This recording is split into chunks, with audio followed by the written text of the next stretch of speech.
আসসালামু আলাইকুম রহমতুল্লাহ। প্রিয় ভাই বন্ধুরা, আমরা আজকে 13 রমজান।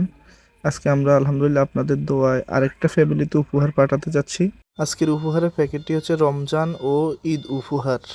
আজকের উপহারটি পাঠাতে সহযোগিতা করেছেন আমাদের রামপুরের মিজিবাড়ির হাজারীবাগের বিশিষ্ট ব্যবসায়ী মোহাম্মদ রাজু ভাই। আল্লাহ রাব্বুল আলামিন ওনার ব্যবসাতে বরকত দান করুক, আল্লাহ ওনার দানকে কবুল করুক।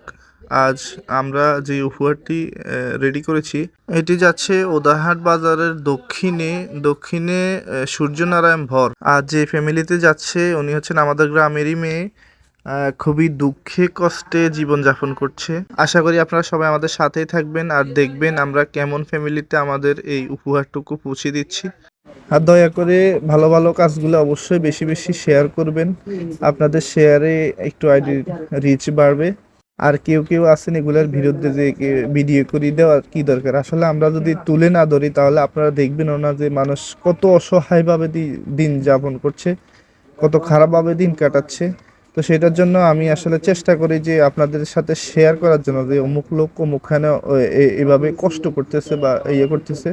তো যারা সমালোচনা করেন দয়া করে সমালোচনা করবেন না। আমরা চেষ্টা করব ওনাদের ছবি বা ভিডিও না দেওয়ার জন্য। যাই হোক, কথা বলতে বলতে চলে এসেছি ওনাদের বাড়িতে। এ হচ্ছে ওনাদের বাড়ি। ঘরের অবস্থা খুবই খারাপ। সবাই দেখেন, এটা হচ্ছে ঘরের বাইরের সাইড আর খুবই জর্জরিত অবস্থা দেখলাম।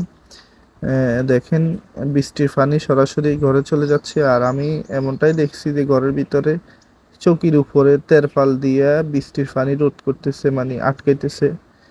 তেরপাল থেকে পরবর্তীতে পানি নিষ্কাশন করে আর কি। এই অবস্থা দেখলাম ঘরের, এই যে তেরপাল এরকম অবস্থা। এটা হচ্ছে ঘরের বারান্দা এক পাশের, আর এটা হচ্ছে পাকঘর, এখানে রান্না বাড়া করেন। আর আপনাদের যদি ভিতরের সাইডগুলো দেখাই, তো এই হচ্ছে ভিতরের সাইড। আসলে খুবই খারাপ অবস্থা। এই যুগে যে এত কষ্ট করে মানুষ বসবাস করে সেটা আসলে ভাবা যায় না। সবাই দেখতে পাচ্ছেন এখানে ওনারা বসবাস করে এই ঘরে। আসলে ভিডিও করে দেখানোর উদ্দেশ্য হচ্ছে উনি আমাদের গ্রামেরই বৈতালি। আর হচ্ছে আপনারা যদি কোনো সহযোগিতা করতে চান তাহলে আমার সাথে ইনবক্সে যোগাযোগ করবেন। তো সকলকে ধন্যবাদ। আসসালামু আলাইকুম।